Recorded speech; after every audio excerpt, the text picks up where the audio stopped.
Hi guys, hope you're all well and welcome back to the channel. Today we're going to be talking about the Leica 28 Summicron-SL f2 spherical. And that is an absolute mouthful. But basically it's the 28 Summicron of the SL system.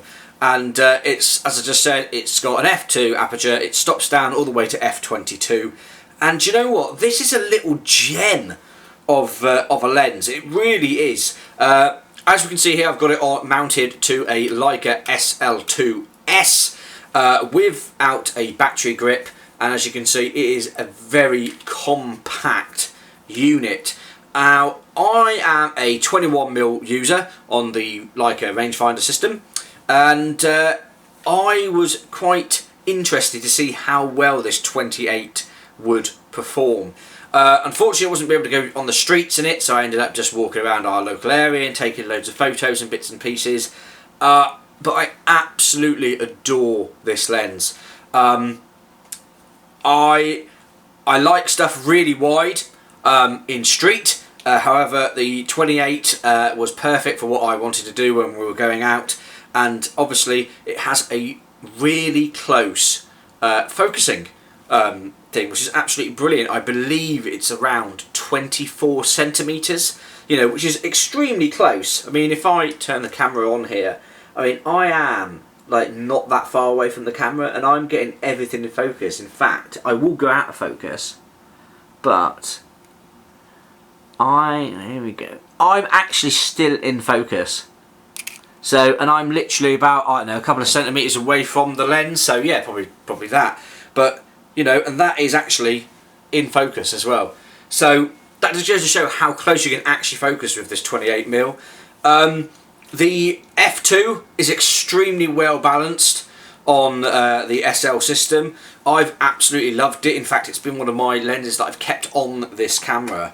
And you know, weight wise, it's not that bad either. I believe we're looking about around 400 and 450 grams. Again, which is absolutely fantastic. Obviously, the SL system, there is no sort of D-ring or anything like that. It is all done electronically by wire, I believe. So all contacts and everything else. It does have manual focus ring, which you can use all the time if you want to. So, you know, basically if you're looking at it and you want to do something, you can move it around and do. But to be perfectly honest, I found the f2 paired with this SL2S to be really quick with focusing, and it's just, you know, it's just an absolutely phenomenal size of a lens. I just think it's just constructed really well as well. You know, when you pick this up, you look at the size of it and go, brilliant, a compact mirrorless lens that we've always wanted for a mirrorless system. But it does have a good amount of weight to it, and you know, it's not like going to break your back heavy. But like I said, I've got the SL2S on here with no battery grip, so it's just the camera. And as you can see, it is just, it's a work of art basically. You know, it really is. It's just an absolutely beautiful lens. And I've actually been shooting it without the lens hood because Leica UK didn't ship it with a lens hood. And I haven't seen any, you know, aberrations or you know, chronic aberration or anything like that to speak of. Flares, again, we're in the middle of winter here now, so you know, I haven't really had to deal with the sun that much, but when it has been out, I've seen no flares, you know, when I'm shooting in direct sunlight.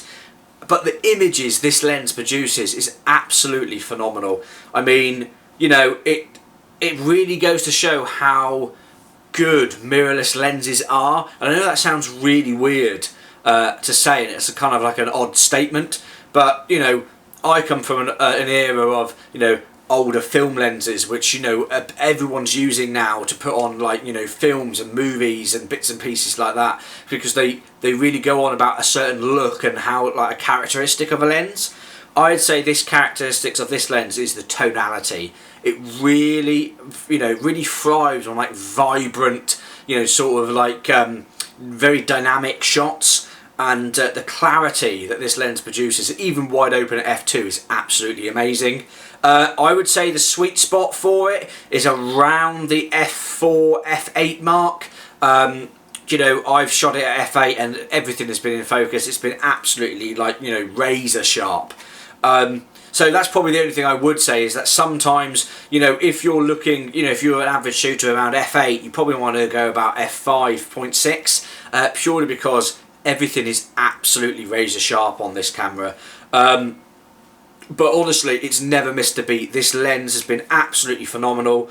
I can't not recommend it to anyone who's looking at the SL system. You know, either upgrading for like old DSLRs to go Leica with the mirrorless, or from your, you know, the trusty rangefinders, and you want to go to something a bit more modern.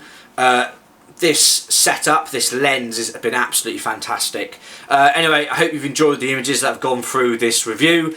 I've really enjoyed this lens, but I will say one thing: you have to be prepared to pay for it.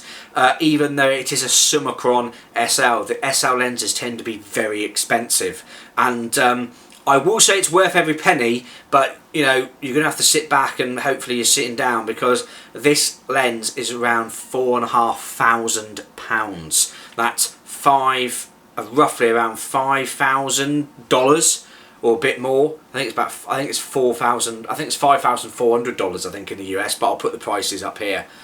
That's a lot of money, a lot of money. But what I will say to everyone is, if you're looking for a system like the SL and you want a lens, just one lens that you are going to use for the rest of your life, then that is a really wise investment.